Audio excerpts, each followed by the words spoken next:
श्री शिवाय नमस्तुभ्यं हर हर महादेव। नमस्कार मैत्रिणींनो, स्वागत आहे तुमचे सर्वांचे आपल्या आध्यात्मिक शिवपुराण या चॅनलवरती। आज आपण आपल्या आजच्या व्हिडिओमध्ये कितीही भयंकर वाईट काळ असू देत झोपण्यापूर्वी 2 मिनिट ही पौराणिक कथा वाचा, ऐका, तुमच्या आयुष्याला लागलेली पनवती निघून जाईल। ही पौराणिक कथा कृष्णदेवांनी राधाला सांगितली आहे। चला तर मग बघूयात। जे झाले ते झाले, जर आपण चुकीचे काम केले असेल तर त्या चिंतेत अडकून न राहता मनात वर्तमानात सुधारणा, भविष्यावर स्वार व्हायला सर्व ठीक होईल। जगातील कोणतीही गोष्ट कितीही मौल्यवान असली तरी झोप, शांती, आनंद त्याहून अधिक मौल्यवान काहीही नाही।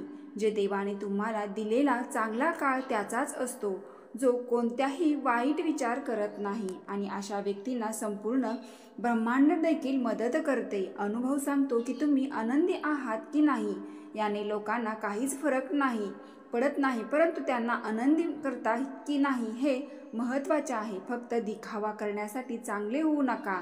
देव तुम्हाला बाहेरून नाही तर आतून ओळखतं। जर तुम्ही खूप वाईट काळातून जात असाल तर पुढे जात राहा, थांबू नका। एक दिवस वाईट वेळ नक्कीच जाईल। एकदा राधेने कृष्णाला विचारले, माधवा, प्रेमाचा खरा अर्थ काय आहे? श्रीकृष्ण हसले आणि म्हणाले, राधे, जिथे अर्थ आहे तिथे प्रेम नाही। कोणाच्या वाईट वेळी हसण्याची सोय करू नका। ही वेळ आहे, चेहरा नक्कीच आठवतो। तुमच्यात असलेला या अदम्य सहसा न घाबरून रडू नको, संयम गमावू नको। जगात प्रकाश पुन्हा येईल, फक्त वेळच तर आहे, ती निघून जाईल। दुःखाचे अश्रू पुसून टाक, स्वतःला बीज समावून मातीत जाऊ नकोस। जो तुझ्या सोबत नाही त्याच्या आठवणीत वाहून जाऊ नको। आनंदाचे क्षण पुन्हा येतील, फक्त वेळच तर आहे, ती निघून जाईल। एकदा एक मनुष्य खूप दुःखी होता। काही काळ त्याच्या आयुष्यात अनेक संकट आली। मी माझ्या आयुष्यासाठी, माझ्या पत्नी आणि मुलांसाठी काहीही करू शकत नाही। यासोबत मी माझ्या आयुष्यात माझ्यासाठी काहीच केले नाही असे त्यांना नेहमी वाटायचे। मी आयुष्य का जगतोय? कधी कधी असं वाटतं की जीवन आणि हे सर्व त्रास एकत्र आहे। माझं जीवन कायमचं संपावं। हा मनुष्य नेहमी असा विचार करत असे। एके दिवशी तो जवळ असलेल्या एका मोठ्या तपस्वीकडे जातो। घनदाट जंगलात बसलेल्या तपस्वीला तो आपली सर्व हकीकत सांगतो आणि म्हणतो, तपस्वीजी, तुम्ही खूप तप केले आहे, तुम्ही माझ्यावर दया करा। तुमच्या तपश्चर्याने तुम्हाला या वास्तविक जीवनाच्या प्रत्येक भागातून ओळखले जाते। मला माझ्या वाईट काळातून बाहेर काढण्यासाठी काही मार्ग सांगता का? 2 वेळची भाकरी कमवण्यासाठी आणि छोटासा संसार चालवण्यासाठी मला अपयश आले आहे। मी साधा माणूस आहे। या वाईट काळातून बाहेर पडण्यासाठी मला काहीही करावे लागले तरीही चालेल। तपस्वीजी, मला असा सोपा मार्ग सांगा ज्यामुळे मी पुन्हा शांती आणि आनंदाचे जीवन जगू शकेल, कारण तुम्ही खूप खूप मोठे तपस्वी आहात। तुमच्याजवळ खूप ज्ञान आहे। जर तुम्ही मला काही गोष्टी सांगितल्या तर मी त्या नक्कीच आत्मसात करेन। तपस्वी म्हणतात, ठीक आहे, मी तुला एक काम सांगतो। तुला ते काम 7 दिवस करायचे आहे। समोर नदीच्या पलीकडे एक छोटेसे मंदिर आहे। त्या मंदिराशेजारी असलेल्या झाडावर बऱ्याच पक्ष्यांची घरटी आहेत। ते पक्षी खूप आवाज करतात, त्यामुळे या जंगलाची शांतता नष्ट होते। तुम्ही सतत 7 दिवस त्या पक्षाची घरटी तोडत राहायचे आहे। पण या पक्षाचे घरटे तोडताना एक गोष्ट लक्षात ठेवावी, पक्षाचे घरटे तोडताना त्यातील एकही पक्षी मरता कामा नये। या व्यक्तीला तपस्वीच्या म्हणण्याचा अर्थ समजला नाही, पण तपस्वी सांगितल्याप्रमाणे तो व्यक्ती काम करायला तिथून निघून गेला। एवढ्या मोठ्या तपस्वीने त्याला या सर्व पक्ष्यांचे घरटे तोडण्याचे पाप कसे दिले? ही व्यक्ती जेव्हा नदीच्या पलीकडे पोचते तेव्हा त्याला अतिशय आनंद वातावरण, पक्ष्याची अनेक घरटी दिसतात। हे सर्व पक्षी पाहून त्यांना वाटतं की हे पक्षी खूप मेहनत करून प्रत्येक कण गोळा करून घरटी बनवत आहे आणि आपले कुटुंब चालवत आहे, आणि मी त्याचे घर तोडणार आहे। पण नंतर तपस्वीजींचा शब्द आठवून त्याने ही सगळी घरटी तोडली। हे पाहून सर्व पक्षी घाबरले आणि शेजारील दुसऱ्या झाडावर जाऊन सुरक्षित जागा शोधण्यासाठी आरडाओरडा करू लागले। काही वेळातच पक्ष्यांची मोठी घरटी तुटली। हा माणूस ती सगळी घरटी तोडतो, आपल्या घरी येतो, पण या तपस्वीचे मन खूप दुःखी होतो, तो खूप उदास होतो. रात्री झोपताना तो विचार करू लागतो की मी या पक्ष्यांची घरटी तोडली आहे. आज त्याचे संपूर्ण घर तुटले आहे, पण तपस्वीजींना सांगितलेले काम पूर्ण केलेच पाहिजे. दुसऱ्या दिवशी सकाळी हा व्यक्ती पुन्हा एकदा या पक्ष्यांची घरटी तोडण्यासाठी नदीच्या पलीकडे जाते, पण तेव्हा त्याला दिसते की पक्षी पुन्हा कणकण गोळा करून घरटी बनवू लागले आहेत. हे दृश्य पाहून त्या माणसाच्या मनात विचार आला, कालच मी या पक्ष्यांची घरटी तोडली होती आणि आज पुन्हा छोट्या छोट्या गोष्टी जमा करून घर बांधण्यात हे पक्षी किती मग्न आहे. हे किती मूर्ख आहे. हे बघून त्याला थोडं हसू आलं. तो पुन्हा आपल्या घरी परतला आणि रात्री अंथरुणावर पडून विचार करू लागला.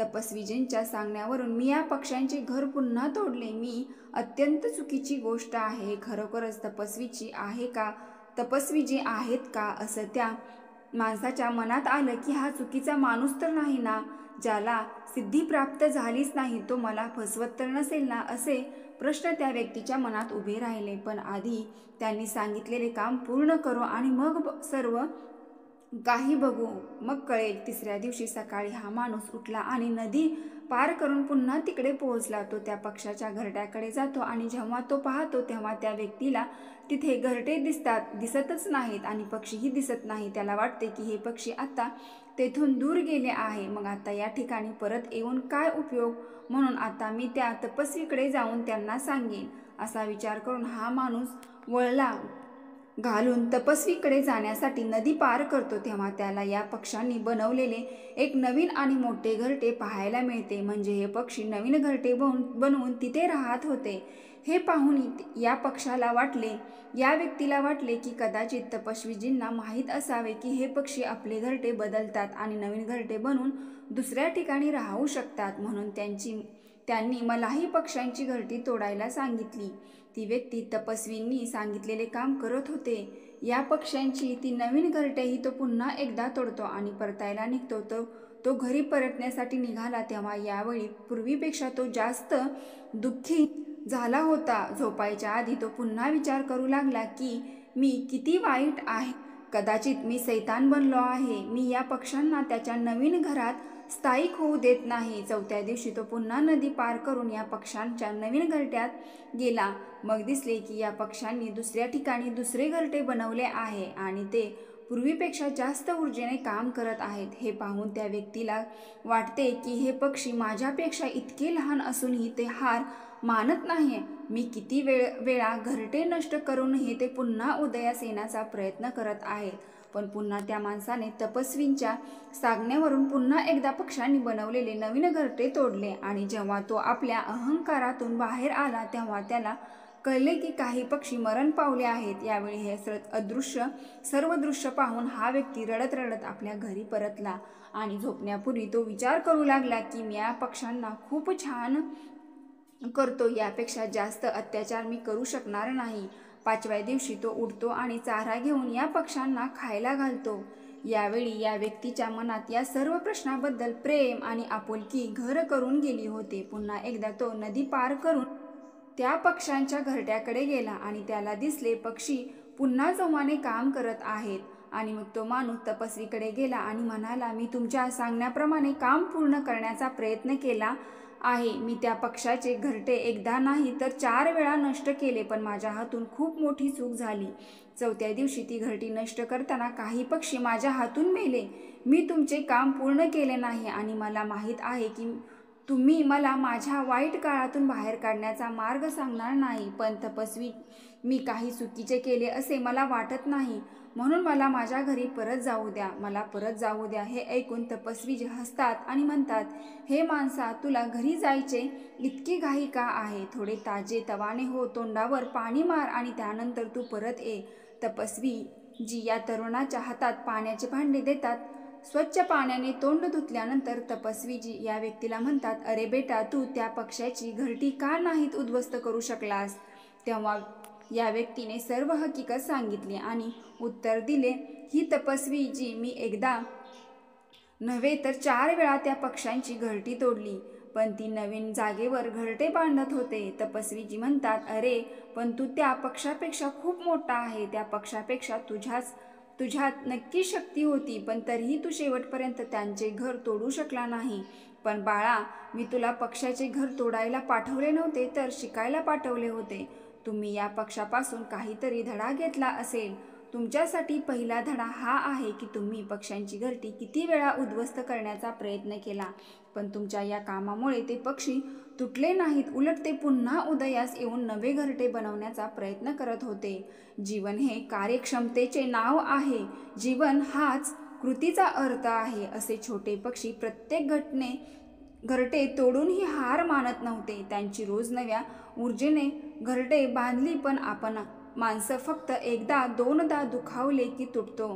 काय तर आपल्यापैकी काही जण दुखापत झाल्यावर हे जीवन संपवतात. जेव्हा आपण पराभूत होतो तेव्हा जीवन आपल्याला वाटतं तितकं अवघड नसतं. खरं तर जीवन हे कर्म आहे, नम्रता हे दुसरे नाव आहे आणि मृत्यू हे अंतिम सत्य आहे. तर भक्तांनो, तुम्ही येण्यापूर्वी फक्त तुमचे काम करा, त्यानंतर तुम्हाला अंतिम विश्रांतीला जायचे आहे. आता तुम्ही या लहान पक्षाकडून शिकला असाल. तुम्ही पाहिले असेल की ते पक्षी आकाराने नक्कीच लहान आहे, पण ते मनाने मोठे आहे. तो राक्षस होता, पण त्या पक्षाने मन तुमच्यापेक्षा मोठे होते. फक्त प्रयत्न आपल्या हातात आहे आणि आयुष्यात प्रत्येक वेळी प्रयत्न केला पाहिजे. मग निसर्गसुद्धा त्याच्या पुढे नतमस्तक होतो आणि अशा प्रकारे या दुःखी व्यक्तीचे रूपांतर आनंदी व्यक्तीमध्ये झाली. भक्तांनो, आम्ही आशा करतो की तुम्ही ही कथा तपस्वी जिजा यांच्याकडून शिकली असेल आणि तुम्हाला तुमच्या आयुष्याचा हा धडा मिळेल. तुम्हाला ही कथा आवडली असेल अशी मी आशा करते. आणि आता तुम्हाला गणेश चतुर्थीच्या 10 दिवसात काही प्रभावशाली उपाय करायचे सांगत आहे, ते तुम्ही नक्की करा. नंबर 1. आगची फुले भगवान शिवशंकरांना तसेच श्री गणेशाला अतिशय प्रिय आहेत. पैशाची कमतरता दूर करण्यासाठी संकष्टी चतुर्थीच्या दिवशी आकाच्या मुळास काळ्या कपड्यात बांधून घराच्या मुख्य प्रवेशद्वारावर टांगावे. असे मानले जाते की हा उपाय केल्याने धनप्राप्तीचा मार्ग मोकळा होतो. नंबर 2. ग्रहदोष किंवा राहू केतूमुळे होणारे दोष शांत करण्यासाठी आणि प्रत्येक कामास यश मिळवण्यासाठी संकष्टी चतुर्थीच्या दिवशी ओम दुर्मुखाय नमः मंत्राचा 108 वेळा मनोभावे जप करावा. तुम्हाला त्यातून नक्की यश मिळेल.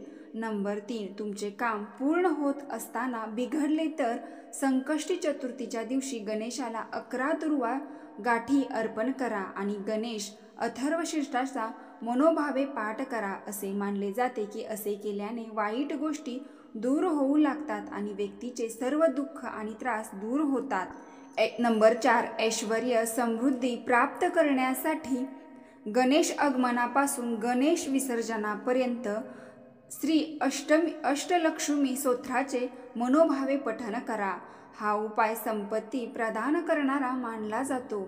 असे मानले जाते की हा उपाय केल्याने व्यक्तीच्या जीवनात धन आणि संपत्तीची कमतरता कधीही येत नाही. माता लक्ष्मीचा वरद हस्त सदैव तुमच्या पाठीशी असतो. नंबर 5. जे विद्यार्थी आहेत किंवा ज्यांना शिक्षणाच्या मार्गात सतत अडथळे येत आहेत, त्यांनी गणेश चतुर्थीपासून गणेश विसर्जनापर्यंत व्रत अवश्य पाळावे. असे केल्याने त्यांच्या मार्गात येणारे सर्व अडथळे श्री गणेशाच्या कृपेने दूर होतात. व्रत पाळावे म्हणजे काय तर अखंड श्री गणेशाचे नामस्मरण आणि अथर्वशीर्षाचे पठण करा. मैत्रिणींनो, व्हिडिओ आवडला असेल तर आपल्या चॅनलला आत्ता लगेच सबस्क्राईब करून कमेंट बॉक्समध्ये हर हर महादेव, ओम गण गणपते नमः, ओम नमः शिवाय नक्की टाईप करा. आणि श्री गणेशाचे आणि भगवान शिवशंकराचे भक्त असाल तर लाईकसुद्धा करा. ओम नमः शिवाय, हर हर महादेव, ओम गण गणपते नमः. धन्यवाद.